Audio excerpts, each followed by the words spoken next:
D'accord. Honorable Fatou Ngom nee na finalement jëlul kàddu donc. Chérif dafa dugg Rosso ba pare soog ma woo mais dinaa la woo. Honorable Anta Babacar Ngom, vous avez la parole. Ok, c'est bon, d'accord. Elle est sortie. Ça marche. Ouais. Honorable Assane Diop. Ok, c'est bon, d'accord.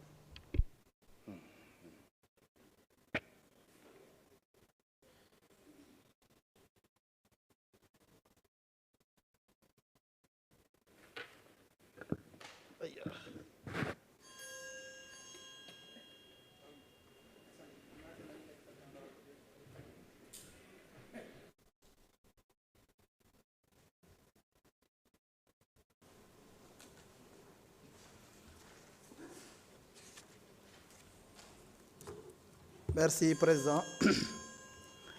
salaamaaleykum mbokk yi maa ngi nuyu président El Malick Ndiaye bu baax di nuyu aussi suñu collègue député yi di leen jaajëfal donc tey jii nag dafa mel na potum biir la ñuy def ndax ku ne xam na ni fii la gouvernement bi daan toog te kenn gisu leen fi loolu nag dafa am lu muy màndargaal lu rëy ndax mën nañu wax ni presque c'est la première fois ñu toog fii te gouvernement bi assisté wul kon ñun suñu amee suñu potum biir ci sunu biir la yem te ñun ñoo koy fóot ci sunu biir donc loolu di ci sant yàlla bu baax ndax le linge sale se lave en famille. kon bu ñu gisee ni règlement intérieur bi amoon na ay rëq-rëq amoon na ay jafe-jafe ñu dugg ci sunu roq toog waxtaane loo xamante ni tey génne nañu ko muy lii nga xamante ni moom lañ présenté ñuy féliciter ñi nga xamante ni ñoo yoroon liggéey bi ñëpp muy comité bi nga xamante ni ñoo toogoon saytu ko ba tey jii ñu génneel ñu lii nga xamante ni mooy règlement intérieur bu bees boo xamante ni gis nañu ni jël na en compte lu bare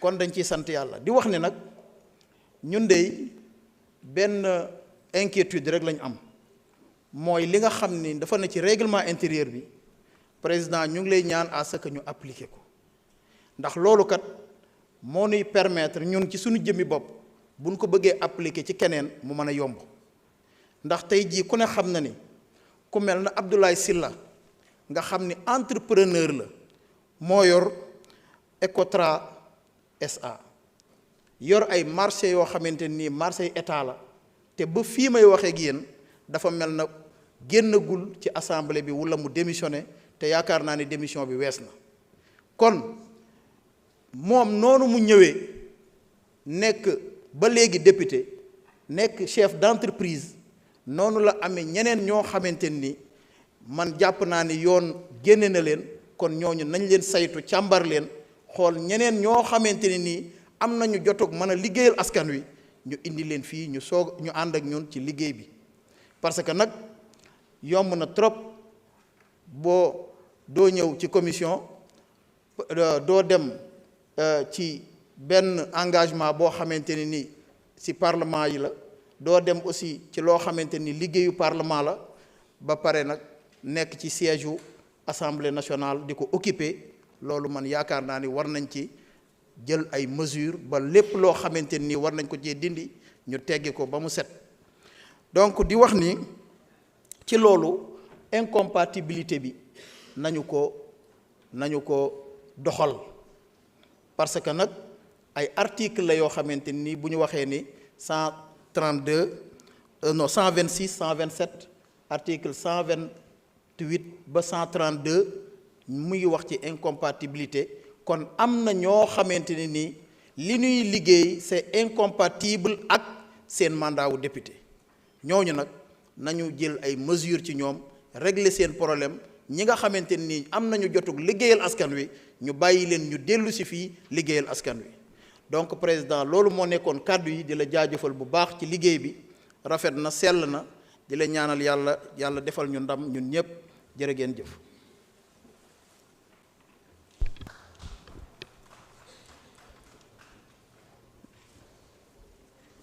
Jërëjëf, honorable. Nous donnons la parole à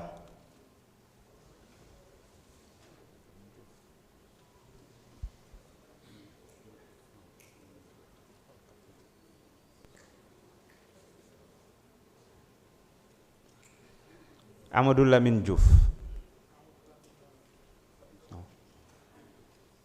Abdourahmane Diouf.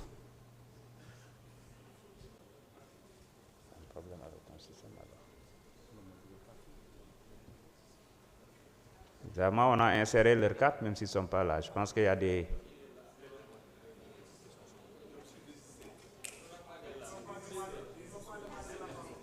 Ah. Donc, Anta Babakar Ngom. Elle était à la 5e position, je pense, c'est pour cela qu'elle était sortie.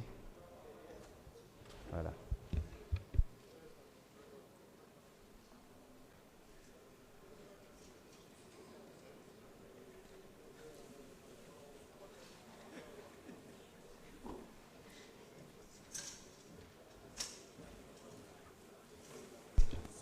ci demande de parole bi ñi nga xam ne fas yéene wu ñu wax ñi bañ a insérer seen carte yi demande parce que day feeñ fii looloo tax.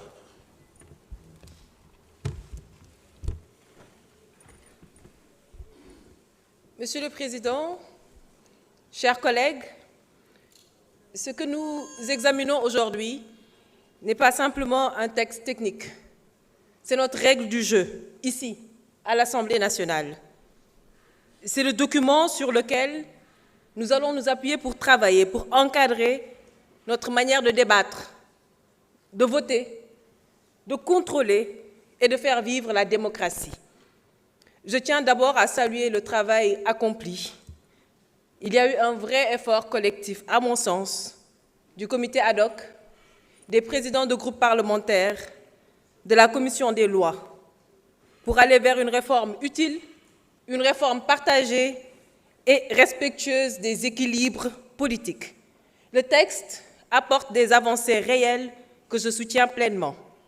La création d'un comité permanent d'évaluation des politiques publiques, par exemple, est un pas décisif.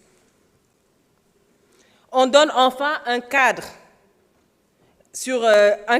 clair à une commission constitutionnelle que nous n'avions jamais réellement eue auparavant.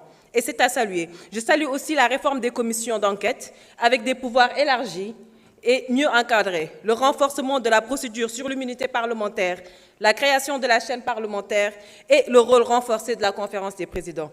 Et je veux souligner un point qui me tient particulièrement à cœur, c'est le rôle ou la reconnaissance, en tout cas du rôle des députés non inscrits. Ce texte consacre enfin leur place dans les instances de décision, notamment à la conférence des